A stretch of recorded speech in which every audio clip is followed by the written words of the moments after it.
अस्सलाम वालेकुम नाजरीन। एक पुराने शहर में एक नेक आदमी रहता था जिसका नाम था अब्दुल्ला। वो 5 वक्त का नमाजी, कुरान का कारी और दीनदार शख्स था।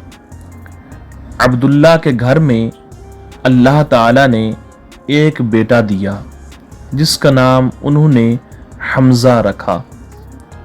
अब्दुल्ला का ख्वाब था कि उसका बेटा नेक, बाइखलाक और सालेह इंसान बने, यानी नेक आदमी बने। अब्दुल्ला जब भी मस्जिद जाता तो हमज़ा को साथ ले जाता। बच्चा छोटा था, खेलना चाहता था, कभी कभी शोर भी मचा दिया करता था। तो लोग अब्दुल्ला को कहते कि भाई, बच्चे को मस्जिद क्यों लाते हो, ये तो शोर करता है।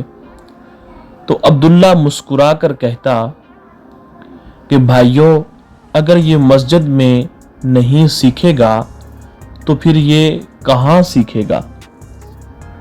नाजरीन, बड़ा मज़ेदार वाक़या है, पूरा सुनिएगा।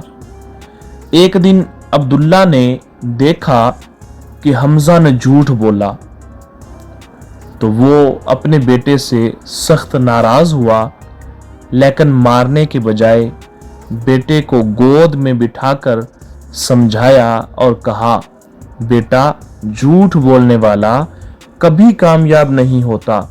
अल्लाह ताला कुरान पाक में फरमाता है, इन्नल्लाह ला यहदी मन हुवा काज़िबुन कुफ़्फ़ार, कि बेशक अल्लाह झूठे और नाशुक्रे को हिदायत नहीं देता। हमज़ा की आंखों में आंसू आ गए। उसने वादा किया कि बाबा जान, वो आइंदा कभी भी झूठ नहीं बोलेगा।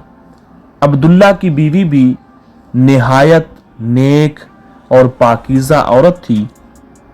वो हर रात सोने से पहले हमज़ा को अच्छी अच्छी कहानियाँ सुनाती, जिनमें अंबिया इकराम की ज़िंदगी, नबी करीम सल्लल्लाहु अलैहि वसल्लम की सीरत और सहाबा रदियल्लाहु अन्हुम के वाक़यात होते।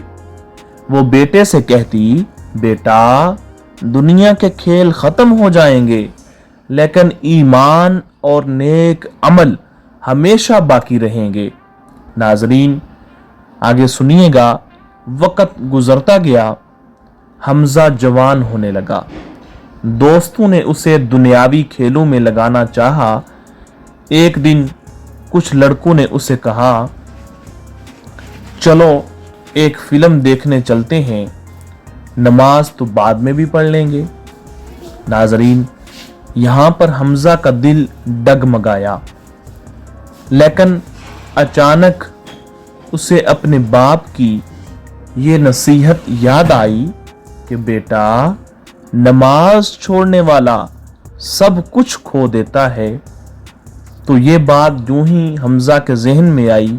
हमज़ा ने इनकार किया और मस्जिद की जानिब चला गया। नाजरीन, एक दिन अब्दुल्ला सख्त बीमार हो गया। बिस्तर पर लेटे हुए उसने अपने बेटे को बुलाया और कहा, हमज़ा, अब मैं ज़्यादा दिन ज़िंदा नहीं रह सकूँगा, लेकिन मेरा दिल खुश है क्योंकि तुम वही बने हो जैसा मैं चाहता था।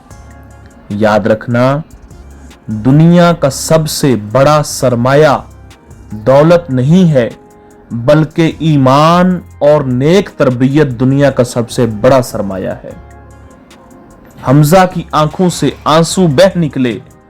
उसने अपने वालिद गिरामी के हाथ चूमे और कहने लगा, अब्बा जान, जो कुछ मैं हूं ये सब बाबा जान आपकी तरबियत की वजह से हूं।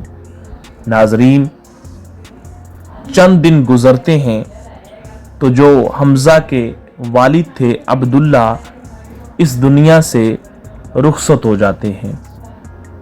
हमज़ा ने अपने वालिद के ख्वाब को हकीकत बनाया। वो एक मस्जिद का इमाम बन गया, लोगों को कुरान और दीन सिखाने लगा। नाजरीन, लोग कहा करते कि ये नेक नौजवान इसलिए बना है कि इसके वालिदैन ने इसकी सही तरबियत की थी। तो नाजरीन, आपने वाकया सुना, क्या ही मज़ेदार वाकया था। इससे हमें क्या सबक मिलता है? तो नाजरीन, जो सबसे पहला सबक वो ये कि बच्चे अल्लाह की इमानत हैं। जो दूसरा सबक है वो ये है कि वालिदैन की दुआएं और तरबियत बच्चों की शख्सियत को निखारती हैं, शख्सियत को बनाती हैं। तीसरा सबक जो हमें मिलता है नाजरीन, कि अगर छोटी उम्र से दीन सिखाया जाए तो औलाद बुराइयों से बच सकती है। नाजरीन, जो चौथा सबक हमें मिलता है वो ये है कि अच्छे वालिदैन के बाद भी बच्चे का किरदार हमेशा जिंदा रहता है। नाजरीन, अगर ये आपको वाकया अच्छा लगा हो तो हमारी वीडियो को लाइक करें, शेयर करें, हमारे चैनल इस्लाम वाइब्स को सब्सक्राइब करें, बेल आइकन को दबाएं ताकि हमारी हर नई आने वाली वीडियो आप तक पहुंच सकती है। मिलते हैं नेक्स्ट वीडियो में। अल्लाह हाफिज़।